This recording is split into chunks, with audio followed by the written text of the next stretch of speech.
Ngayong Mother's Day, bilang pagbibigay-pugay sa kanyang pumanaw na ina na isang Ilocana, naghanda si Chef Danny ng mga pagkaing Ilocano.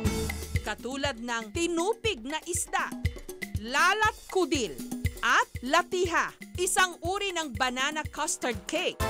Pero ang talagang bumida sa handaang ito, ang kanilang family recipe, ang tipian manok. Heaven daw ang sarap nito, lalo pat kadalasan daw itong inihahanda para sa mga pare. Natutunan pa nga raw ng mga ninuno ni Chef Danny ang reseping ito sa mismong Archbishop's Palace sa Ilocos Sur. Sila bali yung nagluluto, sila yung gumagawa lahat ng recipes para sa lahat ng pare dun sa palace. At mainstay yung pipian. Benta siya sa mga pare at seminarista. Ang mga sangkap para rito, manok, sibuyas, bawang, luya, mani, at toyo. So ang una nating gagawin ay paghahalu-haluin natin lahat-lahat ng herbs and spices. Una munang i-blend ang ginisang bawang at sibuyas kasamang iba't ibang herbs at spices. Pagkatapos ma-blender, ito ang ipinanggisa sa inihaw na manok.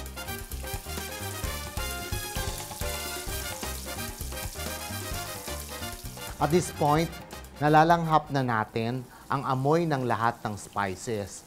Pinalapot. Nung naluto, nilagyan ng wansoy at raisins sa ibabaw. Naimas o masarap sa Ilocano. Sa pagkaing ito, nabubuhay raw ang alaala ng ina ni Chef Danny. Ang mami ko, walang anak na babae. Lahat kami, during that time, puro lalaki kami. So parang ako yung tinitrain niya kung paano magluto. Si Chef Chris, ilang dekada man ang lumipas, nakatatak pa rin sa kanyang alaala at panlasa ang putahing paboritong lutuin ng kanyang lola, ang seafood kare-kare. Ang pampalasa, roasted peanuts, at ang pampalapot, tinustang bigas. 1940s pa raw nung simulang lutuin ng pamilya ni Chef Chris ang kare-kare ala Karangian. Noon, wala pa raw instant na pampalapot. Wala ring mabilhan ng peanut butter. Kaya mano-mano nilang itinutusta sa kawali ang bigas at mani. Kaya habang ginagawa yun, nagkakaroon kami ng konting kwentuhan. Nagiging malaking tulong yun sa amin, sa pamilya. Para yung time na magkaroon ng bonding yung bawat isa, quality time sa bawat isa, nangyayari sa loob ng kusina. Sa paggawa nito, itinusta ang mani hanggang naging golden brown, isinantabi. Itinusta naman ang bigas hanggang naluto o naging kulay brown din. Iginisa sa bawang at sibuyas ang pusit at hipon. Once na naging orange na yung ating hipon, pwede na nating lagay yung ating pusit.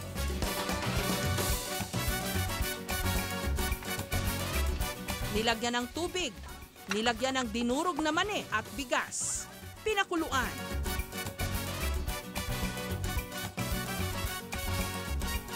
Yan, ito na ang kare-karing Tagalog ng pamilyang Karangian at Guado.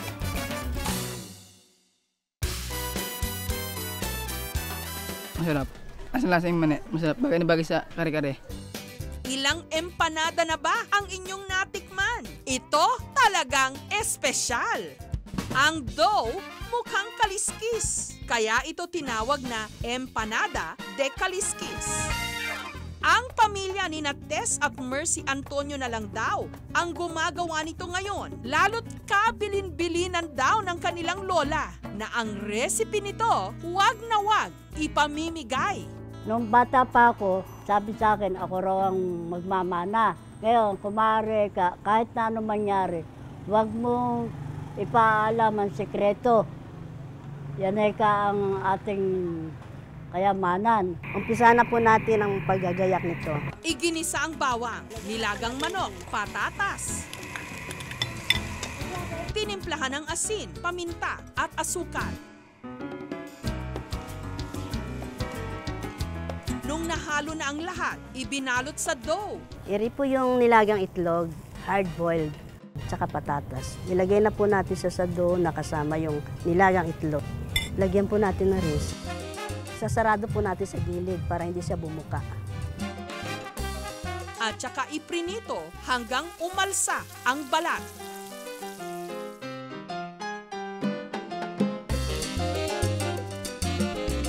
Ngayon, ito na po ang ating original chicken empanada de Calixquis ng Malolos. Crunchy, masarap. Perfect sa Mother's Day. Noong 1820s pa raw, nagsimulang magluto nito ang pamilya ni na Mercy. Katunayan, ipinagluto pa raw ng kanilang mga ninuno ang mga Espanyol noon. Merong mag-order na empanada sa Malacanang. Ako ang nagdadala. Lalo na si Presidente Marcos. Laging mo-order yan, pinakakain niya sa mga bisita niya. Natigil lang pansamantala ang paggawa nila nito nung sumiklab ang giyera nung panahon ng Hapon at ang mga gamit nilang tabla at rolling pin inilibing pa raw nila para hindi masira. Sa dami naman ng mga sangkap sa ulam na ito sa Batangas, talaga naman daw matagalan itong pag-iipunan. Kaya naman inihahanda lang ito ng Pamilya Villar tuwing Noche Buena o Medianoche. Ito ang cocido. Ang food historian at executive chef na si Jeannie Villar, madalas daw gawing assistant cook ng kanyang inang si Dolly Villar. At ang paborito raw nilang lutuing mag-ina, ang cocido. Sa atin, dahil siguro pag special occasions, usually Spanish-inspired yung dishes natin, no? Na-indigenize na rin sa Pilipinas, so naisuit na rin natin doon sa panlasa natin. Kaya kadalasan, dahil marami siyang ingredients very festive, kaya kadalasan kapag pag special occasions iluluto. Isinangkutsa ang bawang, sibuyas at chorizo. Ito nating isir yung ating baka. Iginisa ang baka at manok. Sunod na nilagyan ng tubig. Pinakuluan hanggang lumambot.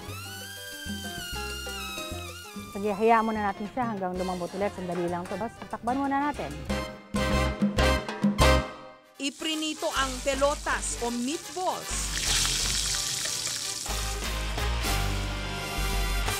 Itinabi. Pagkatapos, isinahog na ang patatas, carrots, garbanzos, saffron, cabbage, baguio beans, at pechay. Nung lumambot na ang mga gulay, inilagay ang napritong meatballs. Heto na ang cocido ng Pamilya Villar. Masarap. Medyo maasim siya. Perfect po siya sa mga bata kasi po madaming pagpipilian. Kasi yun yung isang problema ng mga cook noong unang panahon. Parang minsan natatakot sila na baka mawalan sila kung iba tuturo na sa iba. Kaso lang ang kalungkutan doon, wala nang maka-experience noon. Ngayong Mother's Day, huwag nating kakalimutang pasalamatan ang ilaw ng ating tahanan na siya ring pinaglalagakan ng mga hindi matatawarang yaman ng ating mga angkan, ang kanilang mga masasarap na lutuin.